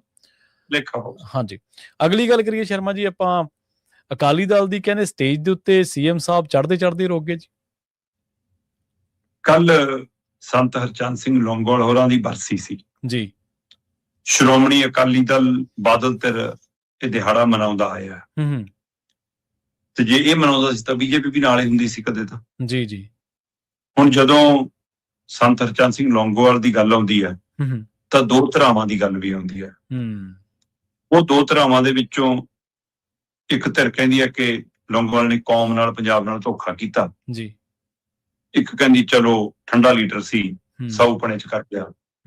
ਮਤਲਬ ਇਹ ਹੋਰ ਕਿਸੇ ਧਿਰ ਦਾ ਹੋਵੇ ਨਾ ਹੋਵੇ, ਸਿੱਖ ਭਾਈਚਾਰੇ ਦੇ ਅੰਦਰ ਇਹ ਵਿਰੋਧਾਭਾਸ ਖੜਾ ਹੈ। ਸਹੀ ਹੈ। ਉਹਨਾਂ ਦੇ ਅੰਦਰ ਇਹ ਦੋ ਪਹਿਲੂ ਖੜੇ ਨੇ, ਇੱਕ ਧਿਰ ਉਹਨੂੰ ਪ੍ਰਵਾਨ ਕਰਦੇ, ਇੱਕ ਧਿਰ ਉਹਨੂੰ ਪ੍ਰਵਾਨ ਨਹੀਂ ਕਰਦੇ। ਪਰ ਜਦੋਂ ਲੌਂਗੋਵਾਲ ਹੋਰਾਂ ਦਾ ਜ਼ਿਕਰ ਆਏਗਾ ਤਾਂ ਰਾਜੀਵ ਲੌਂਗੋਵਾਲ ਸਮਝੌਤੇ ਦਾ ਜ਼ਿਕਰ ਤਾਂ ਆਏਗਾ ਹੀ ਆਏਗਾ। ਜਦੋਂ ਉਹਦਾ ਜ਼ਿਕਰ ਆਉਂਦਾ ਤਾਂ ਤੁਸੀਂ ਕਮਾਲ ਦੇਖੋ ਜੀ। ਇਹ ਪਹਿਲੀ ਵਾਰ ਸ਼ਾਇਦ ਦੁਨੀਆ ਦੇ ਇਤਿਹਾਸ 'ਚ ਹੋਇਆ ਹੋਵੇ ਕਿ ਕੋਈ ਸਮਝੌਤਾ ਇੱਕ ਦੇਸ਼ ਦਾ ਪ੍ਰਧਾਨ ਮੰਤਰੀ ਇੱਕ ਪਾਰਟੀ ਦੇ ਮੁਖੀ ਨਾਲ ਕਰ ਰਿਹਾ। ਤੇ ਬੇਸ਼ੱਕ ਭੰਡਿਆ ਜਾਂਦਾ ਹੈ ਕਿ ਜੀ ਇਹ ਐ ਹੋ ਗਿਆ, ਬਈ ਪ੍ਰਵਾਨ ਸੰਸਦ 'ਚ ਸਾਰਿਆਂ ਨੇ ਕੀਤਾ ਉਹਨੂੰ, ਸੰਸਦ ਨੇ ਪ੍ਰਵਾਨ ਕਰ ਲਿਆ, ਪਰ ਪ੍ਰਵਾਨ ਕਰਨ ਤੋਂ ਬਾਅਦ ਲਾਗੂ ਸਿਰਫ ਪਾਣੀਆਂ ਤੇ ਕੀਤਾ। ਸਹੀ ਹੈ। ਬਾਕੀਆਂ ਤੇ ਆਏ ਨਹੀਂ ਕਦੇ, ਚੰਡੀਗੜ੍ਹ ਪੰਜਾਬੀ ਬੋਲਦੇ ਖਿੱਤੇ ਤੇ ਹੋਰ ਸਾਰੇ ਫੈਸਲਿਆਂ ਤੇ। ਤੋ ਇਹ ਸ਼ਰਾਰਤ ਅਜੇ ਵੀ ਕਾਇਮ ਆ ਮੋਦੀ ਦੇ ਰਾਜ ਤੱਕ। ਅਕਾਲੀ ਦਲ ਨੇ ਖੁਦ ਲੰਮਾ ਸਮਾਂ ਭਾਈਵਾਲ ਚ ਵਾਜਪਾਈ ਤੋਂ ਲੈ ਕੇ ਮੋਦੀ ਨਾਲ ਰਾਜ ਕਰ ਲਿਆ, ਤੇ ਤੁਸੀਂ ਇਹ ਮਸਲੇ ਫਿਰ ਹੱਲ ਕਰਾ ਲੈਂਦੇ। ਸਹੀ ਹੈ। ਚਲੋ ਹੁਣ ਇਸ ਵਾਰ ਅਕਾਲੀ ਦਲ ਕਈ ਟੁਕੜਿਆਂ ਚ ਚਰਚਾ ਦੇ ਵਿੱਚ, ਸੈਂਟਰ ਸਟੇਟ ਦੇ ਵਿੱਚ ਅੰਮ੍ਰਿਤਪਾਲ ਹੋਰਾਂ ਦੀ ਜਥੇਬੰਦੀ ਵੀ ਵਾਪਸ ਪੰਜਾਬ ਹੈਗੀ ਹੈ। ਹਾਂਜੀ। ਪਰ ਉਹ ਇਸ ਲੌਂਗੋਵਾਲ ਵਾਲੀ ਧਾਰਾ ਤੋਂ ਦੂਰ ਹੈ, ਇਸ ਲਈ ਉਹਨੇ ਇੱਧਰ ਕਿਉਂ ਆਉਣਾ ਸੀ। ਫਿਰ ਇੱਥੇ ਆਏ ਪੁਨਰ ਸਰਜੀਤ ਵਾਲੇ ਤੇ ਜੀ ਬਾਦਲ ਧਿਰ ਵਾਲੇ। ਹੁਣ ਇਹਨਾਂ ਨੇ ਸਟੇਜ ਲਾਈ, ਸਟੇਜ ਜਿੱਦਣ ਲੱਗ ਰਹੀ ਸੀ ਉਦਣ ਕਾਲੇ ਟੈਚੀ ਟੂਚੀ ਲੈ ਕੇ ਸਿਕਿਉਰਿਟੀ ਵਾਲੇ ਪਹੁੰਚਣੇ ਸ਼ੁਰੂ ਹੋ ਗਏ ਜੀ ਕਿ ਹੈਲੀਪੈਡ ਕਿੱਥੇ ਬਣੇ, ਮੁੱਖ ਮੰਤਰੀ ਸਾਹਿਬ ਦੀ ਐਂਟਰੀ ਕਿੱਥੋਂ ਹੋਵੇ। ਲੀਡਰ ਦੇਖਣ ਵੀ ਆਹ ਕੀ ਚੱਕਰ ਹੈ। ਕਹਿੰਦੇ ਵੀ ਪੁਨਰ ਸਰਜੀਤ ਦੀ ਸਟੇਜ ਤੇ ਹਰਿਆਣਾ ਦੇ ਮੁੱਖ ਮੰਤਰੀ ਨਾਇਬ ਸਿੰਘ ਸੈਣੀ ਨੇ ਆਉਣਾ ਜੀ, ਉਹਦੀ ਤਿਆਰੀ। ਠੀਕ ਆ। ਅੱਛਾ ਲਓ ਜੀ, ਪੁਨਰ ਸਰਜੀਤ ਵਾਲੇ ਨਾਲੇ ਭਾਗੋ ਭਾਗ ਹੋਈ ਜਾਣ, ਨਾਲੇ ਘੁਸਰ ਮੁਸਰ ਕਰੀ ਜਾਣਗੇ ਬਈ ਆਪਾਂ ਸੱਦਿਆ ਤਾਂ ਹੈ ਨਹੀਂ। ਅਸਲ ਚ ਲੰਘੇ ਦਿਨੀ ਸੁਖਬੀਰ ਸਿੰਘ ਬਾਦਲ ਮਿਲ ਕੇ ਆਏ ਮੋਦੀ ਜੀ ਨੂੰ ਸੰਸਦ ਦੇ ਅੰਦਰ ਮਿਲੇ, ਉਹ ਤੋਂ ਗੱਲ ਤੁਰ ਪਈ ਕਿ ਲੈ ਵੀ ਬੀਜੇਪੀ ਨਾਲ ਤਾਂ ਗੱਠਜੋੜ ਦਾ ਰਾਹ ਖੁੱਲ ਗਿਆ। ਫਿਰ ਸੁਖਬੀਰ ਬਾਦਲ ਤੇ ਹੋ ਗਿਆ ਹਮਲਾ, ਉਹਨਾਂ ਦੀ ਫੋਟੋ ਸਾਰਿਆਂ ਦੇਖੀ ਹੋਣੀ, ਲੋਕ ਤਾਂ ਸੱਪ ਬਣਾ ਪਾਈ ਜਾਂਦੇ ਨੇ ਉਹ ਟਾਂਕਿਆਂ ਦਾ। ਸੋ ਉਹਦੇ ਘਟਨਾ ਦੇ ਬਾਅਦ ਫਿਰ ਬੀਬਾ ਹਰਸਿਮਰਤ ਬਾਦਲ ਨੂੰ ਮੋਦੀ ਜੀ ਦਾ, ਅਮਿਤ ਸ਼ਾਹ ਜੀ ਦਾ ਫੋਨ ਆ ਗਿਆ। ਉਸ ਤੋਂ ਬਾਅਦ ਇਹਨਾਂ ਨੂੰ ਲੱਗਣ ਲੱਗਿਆ ਵੀ ਆਪਣੀ ਤਾਂ ਗੱਲ ਹੋਰ ਨੇੜੇ ਲੱਗ ਗਈ। ਇੱਧਰ ਪੁਨਰ ਸਰਜੀਤ ਵਾਲੇ ਚੁੱਪਚਾਪ ਜਾ ਕੇ ਮਿਲ ਆਏ ਅਮਿਤ ਸ਼ਾਹ ਨੂੰ। ਠੀਕ ਹੈ। ਉਸ ਤੋਂ ਬਾਅਦ ਇਹਨਾਂ ਦੇ ਘਰੇ ਦਫਾੜ ਪੈ ਗਿਆ, ਕਈ ਲੀਡਰ ਵਾਪਸ ਪੰਜਾਬ ਕੰਨੀ ਚਲੇ ਗਏ। ਚਲੋ ਗੱਲ ਬਹਾਨੇ ਵੀ ਭਾਲਦੇ ਹੋਣਗੇ, ਕਈ ਜਾਣ ਦਾ ਬਹਾਨਾ ਮਿਲ ਗਿਆ, ਬੁਲਾਂਗੇ ਉਧਰ ਨੂੰ। ਇਹ ਕਹਿੰਦੇ ਵੀ ਆਪਾਂ ਤਾਂ ਪਹਿਲਾਂ ਹੀ ਤੈਅ ਕਰਕੇ ਤੁਰੇ ਸੀ, ਜੇ ਗੱਠਜੋੜ ਹੋ ਜਾਵੇ ਆਪਣੀ ਤਾਂ ਬੱਲੇ ਬੱਲੇ ਤਾਂ ਹੋਊਗੀ। ਹੁਣ ਇਹ ਦੋਵੇਂ ਧਿਰਾਂ ਆਪਣੇ ਆਪ ਨੂੰ ਗੱਠਜੋੜ ਦੇ ਨੇੜੇ, ਬੀਜੇਪੀ ਦੇ ਨੇੜੇ ਦਿਖਾਉਣ ਦੀ ਕੋਸ਼ਿਸ਼ਾਂ ਚ। ਬਿਲਕੁਲ। ਹੁਣ ਉਹਨਾਂ ਕੋਸ਼ਿਸ਼ਾਂ ਦੇ ਵਿੱਚੋਂ ਕੀ ਇਹ ਤੈਅ ਹੋਇਆ ਕਿ ਵੀ ਅੱਗੇ ਆਪਾਂ ਬਾਦਲਾਂ ਦੀ ਸਟੇਜ ਤੇ ਜਾਂਦੇ ਸੀ, ਐਕਟਿਵ ਵੀ ਜਾਏਗੀ, ਕਿ ਨਾਇਬ ਸਿੰਘ ਸੈਣੀ ਨੇ ਆਪਣੇ ਪੱਧਰ ਤੇ ਤੈਅ ਕਰ ਲਿਆ ਕਿ ਮੈਂ ਆ ਜਾਣਾ, ਕਿ ਅਮਿਤ ਸ਼ਾਹ ਵੱਲੋਂ ਕੋਈ ਇਸ਼ਾਰਾ ਸੀ ਕਿ ਆਇਆ ਉਹ ਜੀ। ਪਰ ਜਿੱਦਾਂ ਹੀ ਇੱਕ ਰਾਤ ਪਹਿਲਾਂ ਇਹ ਤਿਆਰੀਆਂ ਦੀ ਖਬਰ ਮਿਲੀ ਕਿ ਜਿਹੜੇ ਫੋਨ ਬੀਬਾ ਹਰਸਿਮਰਤ ਕੌਰ ਨੂੰ ਆਉਂਦੇ ਸੀ, ਉਹਨਾਂ ਫੋਨਾਂ ਤੇ ਬੈਕ ਕਾਲ ਗਈ ਜੀ ਬੀਬਾ ਹਰਸਿਮਰਤ ਦੀ, ਕਿਆ ਕੀ ਕਰਾਈ ਜਾਂਦੇ ਹੋ ਜੀ, ਜੇ ਉਧਰ ਚਲੇ ਗਏ ਸੈਣੀ ਸਾਹਿਬ ਤਾਂ ਸਾਡੀ ਤਾਂ ਫੱਟੀ ਪੋਚ ਹੋ ਜੂ ਜੀ, ਸਾਡੀ ਤਾਂ ਹੋਰ ਚਰਚਾ ਹੋ ਜੂ ਜੀ, ਹੈ ਨਾ। ਕੀ ਇਹ ਮਾਮਲਾ, ਜਾਂ ਆਪਣੇ ਆਪ ਬੀਜੇਪੀ ਨੇ ਤੈਅ ਕੀਤਾ ਕਿ ਨਹੀਂ, ਜਦੋਂ ਤੱਕ ਆਪਾਂ ਕਿਸੇ ਸਮਝੌਤੇ ਤਦ ਤੱਕ ਨਹੀਂ, ਇਸ ਲਈ ਲੋਕਲ ਯੂਨਿਟ ਭੇਜੋ, ਗੁਰਦੁਆਰੇ ਮੱਥਾ ਟੇਕ ਕੇ ਆਵੇ ਤੇ ਸ਼ਰਧਾਂਜਲੀ ਮੂੰਹ ਜਵਾਨੀ ਦੇ ਆਵੇ, ਜਾਓ ਕਿਸੇ ਸਟੇਜ ਤੇ ਨਾ। ਸੋ ਇੰਜ ਚੜ੍ਹਦੇ ਨਾਇਬ ਸਿੰਘ ਸੈਣੀ ਇਹਨਾਂ ਦੀ ਸਟੇਜ ਤੋਂ ਰੁਕ ਗਏ। ਪਰ ਨਾਇਬ ਸਿੰਘ ਸੈਣੀ ਤਾਂ ਪੁਨਰ ਸਰਜੀਤ ਦੀ ਸਟੇਜ ਤੇ ਨਹੀਂ ਚੜੇ, ਪਰ ਗੱਠਜੋੜ ਦੀ ਚਰਚਾ ਬਾਦਲਾਂ ਦੀ ਸਟੇਜ ਤੇ ਜ਼ਰੂਰ ਚੜ ਗਈ। ਸੁਖਬੀਰ ਬਾਦਲ ਨਹੀਂ ਆਏ, ਬੀਬਾ ਹਰਸਿਮਰਤ ਕੌਰ ਬਾਦਲ ਅਗਵਾਈ ਕਰ ਰਹੇ ਸੀ, ਹੁਣ ਲਗਭਗ ਉਹੀ ਲੀਡ ਕਰ ਰਹੇ ਨੇ। ਚਲੋ ਉਹ ਪ੍ਰਧਾਨ ਐਡਵੋਕੇਟ ਧਾਮੀ ਸਾਹਿਬ ਨੂੰ ਅਖੀਰ ਚ ਬੁਲਾਤਾ ਕਿ ਚਲੋ ਬਜ਼ੁਰਗ ਲੀਡਰ ਹੈ, ਪਰ ਮੁੱਖ ਤੌਰ ਦੇ ਉੱਤੇ ਬੀਬਾ ਹਰਸਿਮਰਤ ਕੌਰ ਹੀ ਸੀ ਜਿਹਦੀ ਤੁਸੀਂ ਮਤਲਬ ਕਿ ਭਾਸ਼ਣ ਨੂੰ ਇਹ ਰੱਖ ਸਕਦੇ ਹੋ ਕਿ ਇਹ ਫੈਸਲਾ। ਹੁਣ ਉਹ ਕੀ ਕਹਿੰਦੀ ਹੈ ਬੀਬੀ? ਕਹਿੰਦੀ ਮੈਂ ਆਪਣੀ ਜ਼ਬਾਨ ਦੱਬ ਲੈਂਦੀ ਆ, ਪਰ ਕਹਿੰਦੀ ਕਿ ਰੱਬ ਦੀ ਮਿਹਰ ਹੋਵੇ, ਸੰਗਤ ਦਾ ਸਾਥ ਮਿਲੇ ਤੇ ਫਿਰ ਛੇਤੀ ਉਹ ਆਪਾਂ ਜਿਹੇ ਸਮਝੌਤੇ ਚ ਪਈਏ ਕਿ ਦਿੱਲੀ ਤੋਂ ਤੁਹਾਡੇ ਹੱਕ ਚ ਚੰਗੇ ਫੈਸਲੇ ਹੋ ਕੇ ਆਇਆ ਕਰ। ਅੱਛਾ, ਵਾਹ, ਕੀ ਬਾਤ। ਇਹਦਾ ਅਰਥ ਕੀ ਹੈ ਜੀ? ਸੋ ਇਸ ਲਈ ਆਪਾਂ ਤਾਂ ਬਹੁਤ ਦੇਰ ਪਹਿਲਾਂ ਤੋਂ ਇਹ ਗੱਲ ਕਰਦੇ ਆਏ ਆ ਕਿ ਇਹ ਫਿਰ ਕਾਹਲੀ ਹੈ ਗੋਦੀ ਚੜ੍ਹਨ ਨੂੰ ਬੀਜੇਪੀ, ਇਹ ਜ਼ਿਆਦੇ ਕਾਹਲ ਚ ਨੇ। ਸੋ ਇਸ ਲਈ ਪੰਜਾਬ ਨਾ ਹੁਣ ਪੁਨਰ ਸਰਜੀਤ ਦੇ ਏਜੰਡੇ ਤੇ ਹੈ, ਪੰਜਾਬ ਨਾ ਅਕਾਲੀ ਦਲ ਦੇ ਏਜੰਡੇ ਤੇ ਹੈ, ਤੇ ਰਾਸ਼ਟਰੀ ਪਾਰਟੀਆਂ ਕਾਂਗਰਸੀ ਬੀਜੇਪੀ ਤਾਂ ਉਮੀਦ ਨਾ ਕਰੋ, ਤੇ ਜਿਹੜੀ ਖੇਤਰੀ ਪਾਰਟੀ ਨਵੀਂ ਉੱਭਰ ਰਹੀ ਹੈ ਉਹਦੇ ਵੀ ਏਜੰਡੇ ਤੇ ਪੰਜਾਬ ਘੱਟ, ਆਪਣੇ ਚਿਹਰੇ ਮੋਹਰੇ ਜ਼ਿਆਦਾ ਨੇ। ਉਹ ਸਿਮਰਜੀਤ ਮਾਨ ਪੁੱਛੀ ਜਾਂਦੇ ਨੇ ਕਿ ਜੀ ਕੀ ਅਮਰਤਪਾਲ ਸਿੰਘ ਨੂੰ ਮੁੱਖ ਮੰਤਰੀ ਦਾ ਚਿਹਰਾ ਬਣਾਉਣ ਤੋਂ ਇਲਾਵਾ ਵੀ ਕੋਈ ਏਜੰਡਾ ਹੈ? ਉਹ ਤਾਂ ਏਜੰਡੇ ਦੱਸ ਦਿਓ ਕੀ ਨੇ। ਜੀ ਬਿਲਕੁਲ। ਇਸ ਲਈ ਕੁੱਲ ਮਿਲਾ ਕੇ ਸੱਤਾ ਹਾਸਲ ਕਰਨ ਦੀ ਕਵਾਇਦ ਲਈ ਸਾਰੀਆਂ ਤਰ੍ਹਾਂ ਤਰਨੋਂ ਮੱਛੀ। ਬਿਲਕੁਲ ਜੀ, ਤੁਹਾਡੇ ਯਾਦ ਹੋਣਾ ਸ਼ਰਮਾ ਜੀ, ਇੱਕ ਵਾਰੀ ਆਪਾਂ ਗੱਲ ਵੀ ਕਰ ਰਹੇ ਸੀ, ਸ਼ਾਇਦ ਉਸ ਦਿਨ ਜਗੀਰ ਕੌਰ ਨੇ ਕੋਈ ਬਿਆਨ ਦਿੱਤਾ ਸੀ, ਬੀਬੀ ਜਗੀਰ ਕੌਰ ਨੇ। ਉਦੋਂ ਵੀ ਆਪਾਂ ਇਹ ਗੱਲ ਕਹੀ ਸੀ ਵੀ ਤੁਸੀਂ, ਉਦੋਂ ਤਾਂ ਸਾਫ਼ ਨਹੀਂ ਸੀ ਕੁਛ ਚੀਜ਼ਾਂ, ਉਦੋਂ ਆਪਾਂ ਕਿਹਾ ਸੀਗਾ ਵੀ ਤੁਹਾਡੀ ਜਿਹੜੀ ਸਿਆਸੀ ਦੌੜ ਆ ਉਹ ਬੀਜੇਪੀ ਨਾਲ ਗੱਠਜੋੜ ਤੱਕ ਆ ਜਾਂ ਪੰਜਾਬ ਦੇ ਮੁੱਦਿਆਂ ਤੱਕ, ਤੇ ਹੁਣ ਹੌਲੀ ਹੌਲੀ ਸਾਫ਼ ਹੋ ਰਹੀਆਂ ਨੇ ਕਿ ਗੱਠਜੋੜ ਤੱਕ ਜ਼ਿਆਦਾ ਦੌੜ ਆ, ਇੱਧਰ ਤਾਂ ਮੁੱਦਿਆਂ ਨਹੀਂ, ਤਾਂ ਚਲੋ ਆਪਾਂ ਤੁਸੀਂ ਦੱਸ ਹੀ ਦਿੱਤਾ। ਤੇ ਜਾਂਦੇ ਜਾਂਦੇ ਗੱਲ ਕਰੀਏ ਪੰਜਾਬ ਦੇ 45 ਵਿਭਾਗਾਂ ਦੀ ਜਿਨ੍ਹਾਂ ਦੇ ਵੱਲੋਂ ਕਲਮ ਛੋੜ ਜਿਹੜੀ ਹੜਤਾਲ ਆ ਉਹ ਜਾਰੀ ਹੈ। ਸ਼ਰਮਾ ਜੀ, ਜੇ ਵਿਭਾਗ ਹੜਤਾਲ ਜਾਰੀ ਕਰਦੇ ਨੇ ਤੇ ਇਹਦਾ ਮਤਲਬ ਕੰਮਕਾਜ ਟੋਟਲੀ ਠੱਪ। ਪ੍ਰਵੀਨ ਜੀ, ਅੱਜ 21 ਤਰੀਕ ਹੈ ਜੀ, ਅੱਜ ਪੰਜਾਬ ਬੰਦ ਦੀ ਕਾਲ ਹੈ, ਬੰਦੀ ਸਿੰਘਾਂ ਦੀ ਰਿਹਾਈ ਦੇ। 27 ਤਰੀਕ ਨੂੰ ਮੁਲਾਜ਼ਮ ਜਥੇਬੰਦੀਆਂ ਨੇ ਆਪਣੇ ਡੀਏ ਦੇ ਮਾਮਲੇ ਦੇ ਉੱਤੇ ਪੰਜਾਬ ਭਰ ਚ ਪ੍ਰਦਰਸ਼ਨਾਂ ਦਾ ਦਿਨ ਰੱਖਿਆ, ਮਤਲਬ ਪੰਜਾਬ ਬੰਦ ਹੈ ਇੱਕ ਤਰ੍ਹਾਂ ਨਾਲ 27 ਤਰੀਕ ਨੂੰ ਜੀ। 1 ਸਤੰਬਰ ਨੂੰ ਪਾਣੀਆਂ ਦਾ ਮੋਰਚਾ ਲੱਗਣਾ SKM ਵੱਲੋਂ ਚੰਡੀਗੜ੍ਹ ਦੇ ਵਿੱਚ। ਵਿਦਿਆਰਥੀ ਪੰਜਾਬੀ ਯੂਨੀਵਰਸਿਟੀ ਦੇ ਹੜਤਾਲ ਤੇ ਨੇ, ਕੱਚੇ ਮੁਲਾਜ਼ਮ, ਪੱਕੇ ਮੁਲਾਜ਼ਮ, ਕਿਸਾਨ, ਮਜ਼ਦੂਰ, ਡੀਏ ਵਾਲੇ ਲਗਭਗ ਪੰਜਾਬ ਪ੍ਰਦਰਸ਼ਨਾਂ ਦੇ ਰਾਹ ਜੀ ਜੀ। ਤੇ ਸਰਕਾਰ ਨੂੰ ਪੁੱਛ ਕੇ ਦੇਖੋ, ਸਰਕਾਰ ਕਹਿੰਦੀ ਸਭ ਕੁਝ ਠੀਕ ਆ, ਸਾਡੀ ਤਾਂ ਫਿਲਮ ਬਣ ਗਈ ਕਿ ਸਤੌਜ ਤੋਂ ਸੰਸਦ ਤੱਕ ਮੁੱਖ ਮੰਤਰੀ ਸਾਹਿਬ ਦੀ 30 ਤਰੀਕ ਨੂੰ ਫਿਲਮ ਰਿਲੀਜ਼ ਹੋ ਜਾਣੀ ਆ, ਕਿ ਲਓ ਵੀ ਇਹੋ ਜਿਹਾ ਕੁਝ ਤਾਂ ਹੋਇਆ ਹੀ ਨਹੀਂ ਕਦੇ, ਇੰਨਾ ਚੰਨ ਚੜ ਗਿਆ ਜੀ। ਮਤਲਬ ਜੇ ਸਾਰਾ ਕੁਝ ਠੀਕ ਹੋਵੇ ਤਾਂ ਇਹਨਾਂ ਧਿਰਾਂ ਨੂੰ ਸੜਕਾਂ ਤੇ ਕਿਉਂ ਆਉਣਾ ਪਵੇ, ਬਿਲਕੁਲ ਪ੍ਰਦਰਸ਼ਨ ਕਿਉਂ ਕਰਨੇ ਪੈਣ? ਤੇ ਇਹ ਸਰਕਾਰ ਸੋਚੇ ਕਿ ਚੰਡੀਗੜ੍ਹ ਚ ਪ੍ਰਦਰਸ਼ਨ ਤੋਂ ਬਾਅਦ ਵੀ, ਤੁਹਾਡੀ ਤਰੀਕ ਦੇਣ ਤੋਂ ਬਾਅਦ ਵੀ ਮੁਲਾਜ਼ਮ ਜਥੇਬੰਦੀਆਂ ਤੁਹਾਡਾ ਯਕੀਨ ਨਹੀਂ ਕਰ ਰਹੀਆਂ ਕਿ ਤੁਸੀਂ ਮੀਟਿੰਗ ਕਰ ਲਓਗੇ 27 ਤਰੀਕ ਨੂੰ। ਇਸ ਲਈ 27 ਦੀ ਵੀ ਕਾਲ ਦਿੱਤੀ ਹੋਈ ਹੈ ਜੀ। ਪਿਛਲੇ 3 ਦਿਨਾਂ ਤੋਂ ਉਹਨਾਂ ਨੇ ਕਲਮ ਛੋੜ ਕੰਪਿਊਟਰ ਸ਼ਟਡਾਊਨ ਹੜਤਾਲ ਕੀਤੀ ਹੋਈ ਸੀ, ਉਹਨੂੰ ਅੱਜ 21 ਤੱਕ ਵਧਾਤਾ ਉਹਨਾਂ ਨੇ। ਅੱਜ ਵਧਣ ਤੱਕ ਦਾ ਮਤਲਬ ਪੂਰਾ ਹਫ਼ਤਾ ਸ਼ੁੱਕਰਵਾਰ ਤੱਕ ਹੋ ਗਿਆ, ਕੱਲ ਨੂੰ ਸ਼ਨੀ ਤੇ ਐਤਵਾਰ, ਉਸ ਦਿਨ ਵੈਸੇ ਛੁੱਟੀ ਹੈ, ਤੇ ਸੋਮਵਾਰ ਨੂੰ ਪਤਾ ਨਹੀਂ ਬਾਅਦ ਚੋਂ ਕੀ ਹੋਣਾ। ਬਿਲਕੁਲ। ਸੋ ਪੂਰਾ 1 ਹਫ਼ਤਾ ਪੰਜਾਬ ਦੇ 45 ਤੋਂ ਵੱਧ ਸਰਕਾਰੀ ਵਿਭਾਗਾਂ ਚ ਕਲੈਰੀਕਲ ਪੱਧਰ ਤੇ ਕੋਈ ਕੰਮ ਨਾ ਹੋਵੇ, ਮਤਲਬ ਪੰਜਾਬ ਚ ਕੋਈ ਸਰਕਾਰੀ ਕੰਮ ਹੀ ਨਾ ਹੋਵੇ, ਦਾ ਮਤਲਬ ਇਹ ਹੈ। ਸਹੀ ਹੈ। ਉਹ ਜਿਹੜੇ ਪ੍ਰਦਰਸ਼ਨ ਕਰ ਰਹੇ ਨੇ ਉਹ ਵੀ ਮੁਸ਼ਕਲ ਚ, ਜਿਹੜੇ ਸਰਕਾਰ ਦੇ ਖਿਲਾਫ ਪ੍ਰਦਰਸ਼ਨ ਕਰ ਰਹੇ ਨੇ ਉਹ ਸਰਕਾਰ ਦੀ ਮੁਸ਼ਕਲ, ਤੇ ਨਤੀਜਾ ਭੋਗ ਰਹੀ ਆਮ ਜਨਤਾ ਉਹ ਬੇਮਤਲਬ ਤੋਂ ਮੁਸ਼ਕਲ ਚ ਫਸੀ। ਬਿਲਕੁਲ ਬਿਲਕੁਲ। ਸੋ ਪਰ ਸਰਕਾਰਾਂ ਕੋਲ ਜਦੋਂ ਹੱਲ ਨਹੀਂ ਹੁੰਦਾ ਤਾਂ ਉਹ ਅਣਦੇਖੀ ਕਰਕੇ ਲੰਘਣ ਦੀ ਕੋਸ਼ਿਸ਼ ਕਰਦੀ ਹੈ। ਇਹ ਭੱਜ ਰਹੇ ਨੇ, ਭਗੌੜੇ ਹੋ ਰਹੇ ਨੇ, ਪਰ ਯਾਦ ਰੱਖਿਓ, ਜਿਉਂ-ਜਿਉਂ 2027 ਨੇੜੇ ਆਊ, ਤਿਉਂ-ਤਿਉਂ ਤੁਸੀਂ ਲੈਣ ਦੇ ਨੇੜੇ ਜਾਓਗੇ ਤੇ ਭੱਜਦਿਆਂ ਨੂੰ ਬਾਹਣ ਬਰਾਬਰ ਵਾਲੀ ਸਥਿਤੀ ਬਣਦੀ ਜਾਊਗੀ। ਬਿਲਕੁਲ ਸ਼ਰਮਾ ਜੀ, ਇਹ ਚ ਕੋਈ ਦੋ ਰਾਏ ਨਹੀਂ ਕਿ ਚਲੋ ਮੰਗਾਂ ਹੁੰਦੀਆਂ ਨੇ ਕਿਸਾਨਾਂ ਦੀਆਂ, ਮਜ਼ਦੂਰਾਂ ਦੀਆਂ, ਸਮਾਜ ਦੇ ਵਿੱਚ ਵੱਖ-ਵੱਖ ਵਰਗ ਹੁੰਦੇ ਆ ਜਿਹੜੇ ਸਰਕਾਰ ਨਾਲ ਕਿਸੇ ਨਾ ਕਿਸੇ ਗੱਲੋਂ ਨਾਰਾਜ਼ ਰਹਿੰਦੇ। ਆਪਾਂ ਨੂੰ ਪਤਾ ਇਸ ਚੀਜ਼ ਦਾ 100% ਜਨਤਾ ਨੂੰ ਰਾਜ਼ੀ ਕਰਨਾ, ਖੁਸ਼ ਕਰਨਾ ਇਹ ਕੋਈ ਖਾਲਾ ਜੀ ਦਾ ਬਾੜਾ ਨਹੀਂ, ਸੌਖਾ ਕੰਮ ਨਹੀਂ ਹੈ। ਪਰ ਜਿਵੇਂ ਆਪਾਂ ਸਦਨ ਚਲਾਉਣ ਦੇ ਮਾਮਲੇ 'ਚ ਤੁਸੀਂ ਇਹ ਗੱਲ ਕਹਿਣੇ ਹੁੰਦੇ ਹੋ ਵੀ ਸਦਨ ਦੀ ਜ਼ਿੰਮੇਵਾਰੀ ਸੱਤਾਧਾਰੀਆਂ ਦੀ ਹੁੰਦੀ ਹੈ, ਉਹਨੂੰ ਚਲਾਉਣ ਦੀ ਸਹੀ ਤਰੀਕੇ ਨਾਲ, ਸਰਕਾਰ ਚਲਾਉਣ ਦੀ ਵੀ ਜ਼ਿੰਮੇਵਾਰੀ ਸਰਕਾਰ ਦੀ ਹੈ। ਠੀਕ ਹੈ, ਵਿਭਾਗ ਕੰਮ ਨਹੀਂ ਕਰ ਰਹੇ, ਉਹਨਾਂ ਤੋਂ ਕੰਮ ਲੈਣਾ ਕਿਵੇਂ ਹੈ? ਇਹ ਤੁਹਾਡੀ ਮੈਨੇਜਮੈਂਟ ਅਸਲ ਦੇ ਵਿੱਚ, ਜਿਹਨੂੰ ਤੁਸੀਂ ਦੂਜੇ ਸਿਰ ਝਾੜ ਕੇ ਤੇ ਤੁਰਦੇ ਬਣਦੇ ਹੋ ਆਪਦੀ ਜ਼ਿੰਮੇਵਾਰੀ ਤੋਂ। ਸ਼ਰਮਾ ਜੀ ਨੇ ਖਾਸ ਖਬਰਾਂ ਤੇ ਖਾਸ ਜਾਣਕਾਰੀਆਂ ਦੇ ਲਈ ਤੁਹਾਡਾ ਬਹੁਤ ਧੰਨਵਾਦ ਜੀ। ਸਤਿ ਸ਼੍ਰੀ ਅਕਾਲ। ਸਤਿ ਸ਼੍ਰੀ ਅਕਾਲ ਜੀ। ਪ੍ਰੋਗਰਾਮ ਖਬਰ ਤੇ ਨਜ਼ਰ ਨੂੰ ਆਪਾਂ ਇੱਥੇ ਸਮਾਪਤ ਕਰਾਂਗੇ, ਸਮਾਂ ਇਜਾਜ਼ਤ ਨਹੀਂ ਦਿੰਦਾ। ਤੁਹਾਡਾ ਸਾਰਿਆਂ ਦਾ ਬਹੁਤ ਧੰਨਵਾਦ। ਇਸੇ ਤਰ੍ਹਾਂ ਜੁੜੇ ਰਹੋ ਪੰਜਾਬੀ ਰੇਡੀਓ USA ਦੇ ਨਾਲ। ਸਤਿ ਸ਼੍ਰੀ ਅਕਾਲ।